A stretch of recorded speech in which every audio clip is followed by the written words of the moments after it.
Holy cow. How we feeling? Clap it up. Cool. Good. I'm feeling good. A little bit about me. I date weirdos. Like, if I had to describe the type of guy that I'm into, it would be Eeyore. Like, if I walk up to a dude at the bar and I go, hey, how's it going? And he's like, I'm just happy that somebody noticed me. Like, all right, you're coming home with me. Just as soon as we find your tail, we're getting the fuck out of here. It's really tough out there. I had to delete Tinder. That was brutal. I was at a point where I was trying to find a husband whose first 2 words to me weren't butt sex ? And it wasn't looking good. Like, I had this one guy message me right out of the gate, no previous conversation whatsoever, and he just goes, yo, I got a 15-inch dick. And I'm yelling it because that's a very aggressive statement. That's not something you mention over brunch, it's something you yell in a sex dungeon. I was like, all right, like, what do I say to this guy? Like, what do I say to the guy who has it all?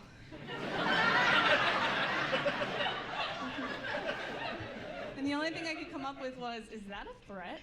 Are you threatening? Because 15 inches, that's way too many inches. Even the guys who invented the ruler were like, yo, man, should we make it 15? No. No. People won't know what to do with that, you know?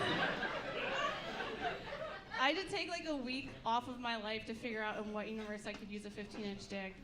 And the only thing I could come up with was if that guy and I were on the 2nd floor of a building. And that building was on fire.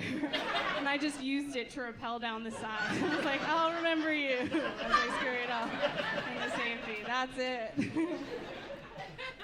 My friends are into weirder stuff. I have this one friend, she loves dangerous dudes. Loves them. Like, we'll be out at a bar and she'll point at a guy and she'll be like, ooh, look at that guy. He looks like a guy that likes to choke you during sex. And I'm like, ooh, hot. Little problem, right? He also looks like a guy that likes to choke you, not during sex. No, thank you. He's so scary. I don't, guys can be so aggressive. They really can. Like, when I was in college, I would just walk home in the morning, and guys would always open their window and be like, walk of shame, And I was just like, dang it, like, how did they know? That I just had 8 hash browns at McDonald's.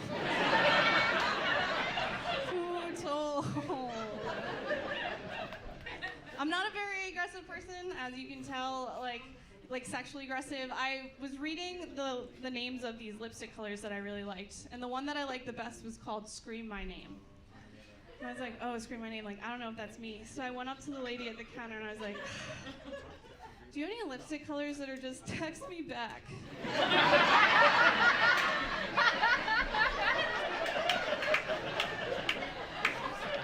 They did not, if you're wondering. Maybe. I filled out a form, so we'll see if it happens eventually.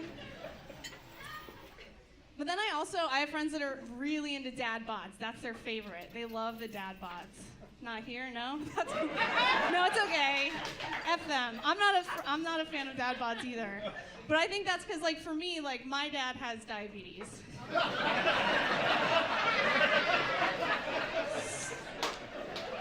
So to me, a dad bod is just a person without a foot.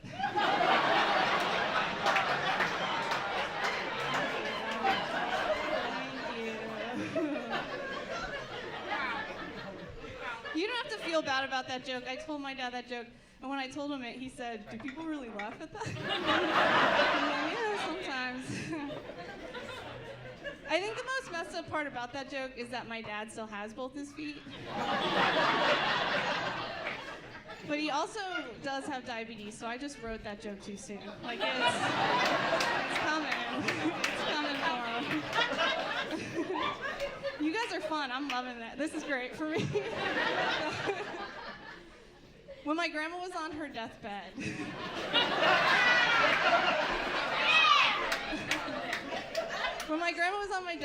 she told us she wanted to be buried next to her favorite dog, which is weird, right? That's kind of crazy. Because like when that dog was on its deathbed, it made no mention of her whatsoever. No. I mean, it was kind of hard with the feeding tube, but you know. You don't have to feel sad for that dog. That dog died so peacefully in doggy hospice, which is what I call the underneath of our porch. Oh my God. The dog and my grandma were like really close. They did a lot of things together. It makes sense they were best friends. They even both needed to take their medicine with a piece of cheese. Like, it was crazy that they even did that.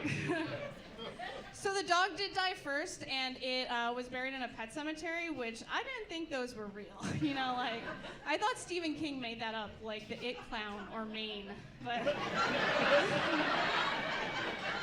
it is real. And now, sometimes when you're sad, you do crazy stuff, right? Like, you take a bunch of days off of work, or you hoard things. Or if you're my grandpa, you sneak into a pet cemetery to bury your wife next to her favorite dog while her son stands watch. That did happen, it did.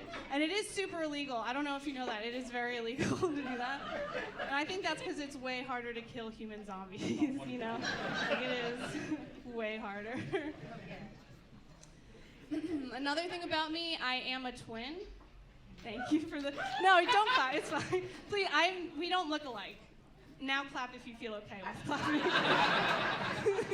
We don't look alike, and that really bums people out. It's crazy. Like, it's gotten to a point where when I make new friends and they ask to see a picture of her, I just show them a really bad photo of myself. Yeah. And they always say the same thing, too. They're always like, wow, Meg, you're definitely the pretty twin. And I'm like, hey now, that's my sister you're talking about. I don't think she would appreciate that very much. I had kind of a rough middle school. I had braces, but I also had that headgear that wrapped around. Do you know what I'm talking about? And I remember the orthodontist trying to make me feel better. He just pulled down this wall of headgears, and he was like, but Meg, you can pick any color. You can pick red, blue, and I chose denim. Because I thought it would match with the most things. Because I thought the reason kids would pick on me was because the headgear didn't match. You know? I think even like, thank you. Makes me feel better. Like, I think even he was surprised. Like, I feel like I picked the prototype. Like, he made that with his own jeans. And I was like, I'm taking those with me. Wow. Middle school was tough. I remember in middle school when people started making out and it was this huge, big deal. It was like so important. So important that me and a bunch of nerd girls just had to sit in a circle and have like a conference about it. And after a while, this one girl gets frustrated and she gets up and she goes, oh yeah? Well, that girl's just making out with all the guys because she's easy. And I remember sitting in that little circle thinking to myself, like, I want to be easy also.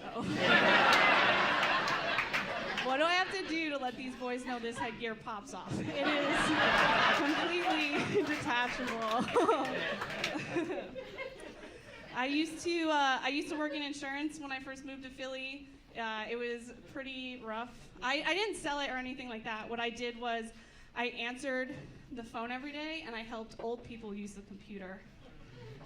And if you want to know what that's like, that's like helping your grandma use the computer, but you don't love her.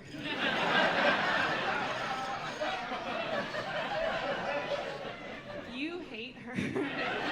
I was on the phone trying to talk people out of insurance. I was like, you're 95 years old. Do you really think you're going to survive a natural disaster? Hang up the phone, find a pet cemetery you like, and move on. All right, thanks, guys. You've been great.